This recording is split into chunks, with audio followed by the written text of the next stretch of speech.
कहानी की शुरुआत होती है पुरानी जर्जर और अंधेरी टांगलो बिल्डिंग में। सिर्फ 4 परिवार रहते थे, लेकिन एक दिन अचानक वहां एक नया पड़ोसी आकर रहने लगा। नाम था होफन, जो इलाके का कुख्यात गैंगस्टर माना जाता था। लोग स्वागत करने गए, लेकिन होफन का चेहरा बेहद खतरनाक था। वह किसी से बात करना भी पसंद नहीं करता था। इमारत में रहने वाली एक बूढ़ी देवी माई ने उसे देखते ही कहा, यह आदमी ठीक नहीं, इसके शरीर पर काली परछाइयां घूम रही हैं। उसके कहते ही उसके हाथ का क्रॉस बीच से टूट गया। इस बात से सभी और ज्यादा डर गए। घर लौटकर सबको होफन की पुरानी कहानी याद आई। वह पहले एक बड़ा गैंगस्टर था, जिसने एक रात अकेले ही कई हमलावरों को मार गिराया था। कई हत्या मामलों में पकड़ा भी गया, लेकिन हर बार सबूतों की कमी से छूट गया। उधर होफन के आते ही बिल्डिंग में एक भूता पानी से भीगा, नीला पड़ा शव जैसा भटकता दिखने लगा। सब मानने लगे कि यह वही आत्मा है जिसे होफन ने सालों पहले मारा था। जब सब इसी बारे में बात कर रहे थे, तभी अचानक होफन सामने आ गया। देवी माई डरकर भागने लगी, लेकिन सीढ़ियों पर वही भूतिया साया उसके सामने खड़ा था। कुछ ही सेकंड में देवी माई नीचे गिरकर मर गई। अब सब समझ गए, यह आत्मा किसी को इस बिल्डिंग से जिंदा नहीं जाने देगी। लोगों ने होफन से पूछा कि क्या वह उसी आत्मा का कातिल है। होफन गुस्सा तो था, लेकिन कुछ बोला नहीं। फिर उसने अपने भगवान को प्रणाम किया और अपनी पुरानी कसाई वाली छुरी निकाल ली। चाहे वह इंसान हो या भूत, आज यह छुरी उसके सीने में जरूर जाएगी। सभी उसके साथ नीचे उतरने लगे, लेकिन भूत को देखते ही सबसे पहले होफन ही डर के मारे जम गया। उसका दोस्त जीजाई आगे बढ़ा। उसने हिम्मत करके उस भूत का चेहरा देखा और चौंक गया कि वह एक युवती है और उसके शरीर में अभी भी नाड़ी चल रही है। होफन भी आगे आया यह देखने कि कहीं यह वही लड़की तो नहीं जिसे उसने कभी घायल किया था। किसी विवाद से बचने के लिए सबने उस लाश को बाहर ले जाकर छुपा दिया, लेकिन वापस लौटते ही सन्नाटा छा गया। वही लाश फिर से सीढ़ियों पर खड़ी थी। यह देखकर होफन की रूह कांप गई। वह जीजाई को पुकारता है, लेकिन मुड़ते ही लड़की गायब हो चुकी थी। इस बार होफन बिल्कुल टूट गया। वह बिल्डिंग छोड़ने की जिद करने लगा। तभी जीजाई को होफन के शरीर पर दर्जनों रक्षा ताबीज चिपके हुए दिखाई दिए। उसने होफन से सच्चाई पूछी और होफन रोते रोते कबूल करता है, सालों पहले वाली वो कहानी सब झूठ है। उस रात 2 गैंगों की लड़ाई में मैं डरकर कूड़ेदान के पीछे छुप गया था। मेरी हिम्मत नहीं थी एक कदम आगे बढ़ने की। जब सब मर गए, तब मैंने बस एक छुरी उठाई और किसी ने वह तस्वीर खींच ली। सबको लगा कि मैं ही हीरो हूं, पर असल में मैं कायर था। असल में कोई हीरो गैंगस्टर नहीं बना था। वह बस डरपोक किस्म का इंसान था, लेकिन लोग उसे गलती से डॉन समझ बैठे। अब साफ था कि भटकती हुई महिला आत्मा जिस कातिल को ढूंढ रही थी, वह होफन नहीं था। यह सुनकर जीजाई ने भी अपना सच बता दिया। असल में असली कातिल आज ही था। मरी हुई लड़की उसकी प्रेम दुश्मन थी और उसने ही उसकी हत्या की थी। उसी समय जीजाई का फोन बजा। कॉल थी ब्लू अंकल की। उन्होंने बताया कि उन्हें भी वही महिला भूत दिखी और डर के मारे वे सीढ़ियों से गिरकर मर गए। अब वह आत्मा सीधे आज जी के कमरे की ओर बढ़ रही थी। उधर जीजाई से एक और महिला मिली। वह बताती है कि वह भी पत्रकार है और दोनों एक ही टीम के हैं। असल में महिला भूत कोई असली भूत नहीं थी, बल्कि एक एक्ट्रेस थी जिसे उन्होंने सच निकलवाने के लिए बुलाया था। लेकिन कोई सोच भी नहीं सकता था, जैसे ही वह नकली भूत आजी के दरवाजे पर पहुंची, आजी बिल्कुल नहीं डरा, बल्कि उसने बिना झिझक उसे वहीं चाकू मारकर मार डाला। मॉनिटर पर यह देखकर जीजाई का दिमाग सुन्न हो गया और डर की पराकाष्ठा तब हुई। आजी चाकू लिए उनकी ओर बढ़ना शुरू कर देता है। धीरे धीरे, कदम दर कदम, एक लड़की तेजी से भागते हुए आखिरकार चैन की सांस लेती है, लेकिन पीछे खड़ी महिला बिल्कुल हिली तक नहीं। लड़की ने जिज्ञासा में सिर बाहर निकाला और सामने एक भयानक विकृत चेहरा खड़ा था। डर से उसका संतुलन बिगड़ा और वह जमीन पर गिर पड़ी। गिरते ही उसकी वहीं मौत हो गई। कुछ ही मिनट पहले यह मॉल लोगों से भरा हुआ था। यांग वेई नाम का एक फेमस लाइव स्ट्रीमर जोर जोर से लड़की का पैर दबा रहा था। महामारी के बाद पैसों की कमी थी और वह कुछ भी करके वायरल बनना चाहता था। लाइव स्ट्रीम के दौरान उसने भीड़ में एक मास्क पहने अजीब लड़की देखी। चेहरा पूरी तरह ढका और चाल भी असामान्य। यांग वेई डरकर लिफ्ट से उतरा, लेकिन मुड़कर देखा तो लड़की गायब थी। लाइव स्ट्रीम खत्म करने के बाद असलियत सामने आई।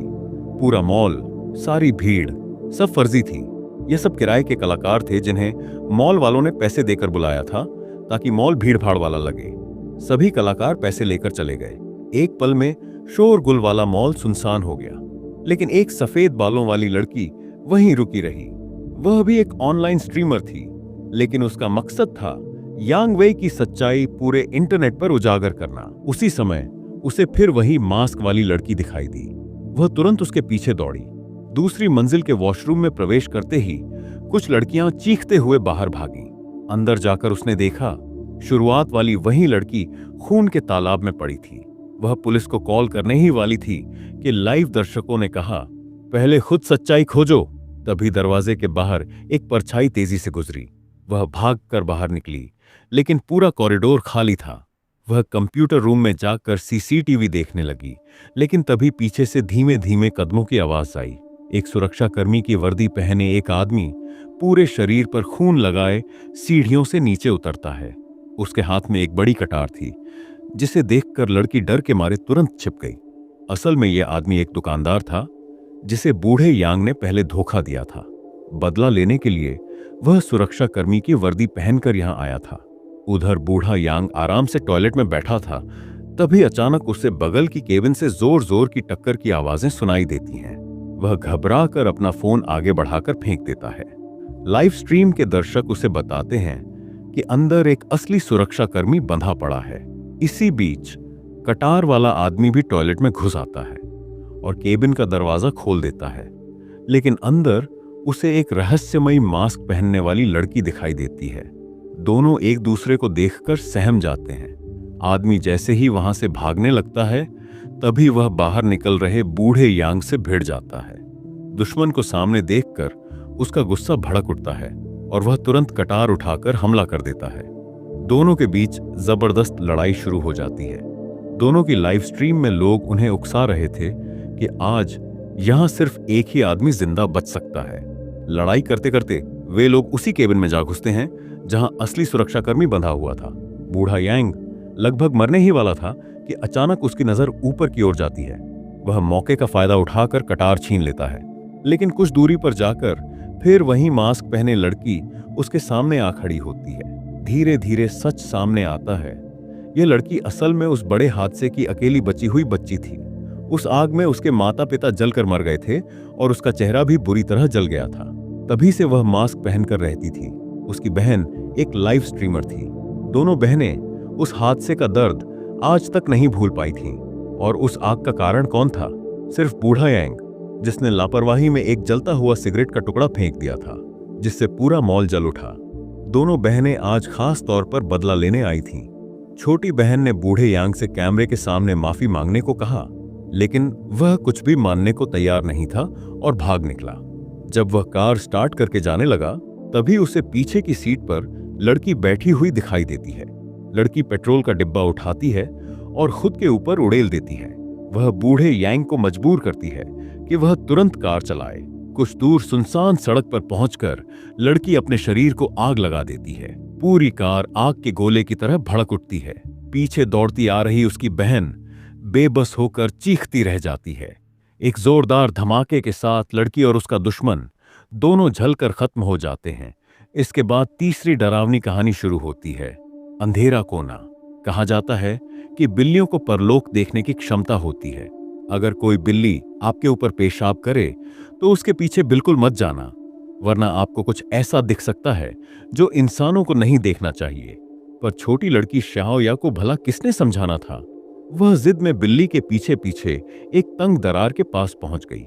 जैसे ही उसने नीचे झुककर बिल्ली को पकड़ने की कोशिश की, उसे सामने एक आदमी की डरी हुई, खुली हुई आंखों वाली लाश दिखाई देती है। पुलिस जांच में पता चलता है कि यह आदमी एक चोर था, जो चोरी करते समय फिसलकर इस तंग जगह में गिर गया और वहीं दम घुटकर मर गया। इसके बाद से शाओया को लगता है कि कोई बुरी आत्मा उसके पीछे लग गई है। वह जब भी लिफ्ट में चढ़ती, दरवाजा बंद ही नहीं होता था और जैसे ही वह ऊपर देखती, एयर वेंट के अंदर वही मरी हुई लाश उसे घूर रही होती थी। शाओया डर के मारे अपना मुंह बंद कर लेती है। कोने में सहमी बैठी छोटी याया डर के मारे आवाज तक नहीं निकाल पा रही थी। तभी गश्त लगाते हुए मुख्य सुरक्षाकर्मी उधर से गुजरा और उसे देख लिया। उसे देखकर याया बिल्कुल टूटकर रो पड़ी।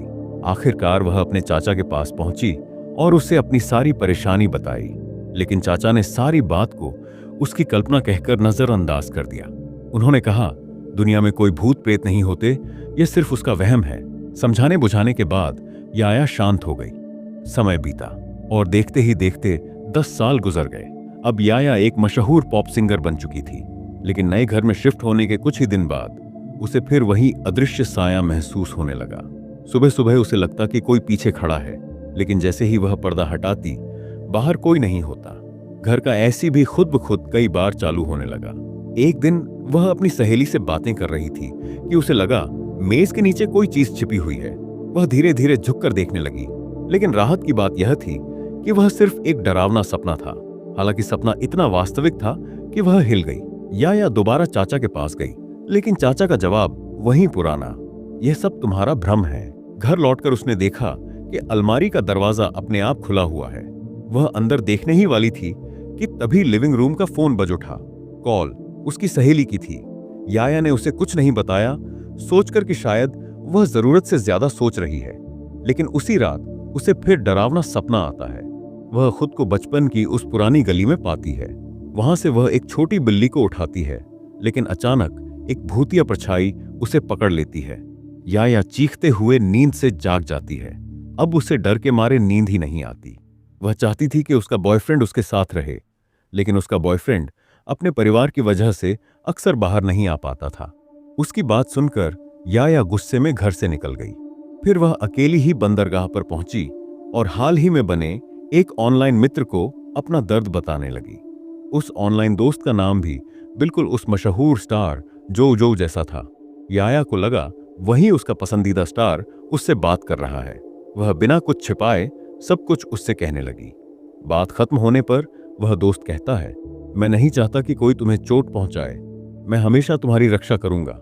याया यह सुनकर भावुक हो गई, लेकिन उसे नहीं पता था कि इसी वक्त उसका बॉयफ्रेंड बालकनी पर खड़ा है और कुछ भयानक होने वाला है। अगली सुबह याया खुश खुश घर लौटी, लेकिन वहां पुलिस की टेप लगी हुई थी। उससे पता चलता है कि उसका बॉयफ्रेंड पिछली रात बिल्डिंग से गिरकर मर गया।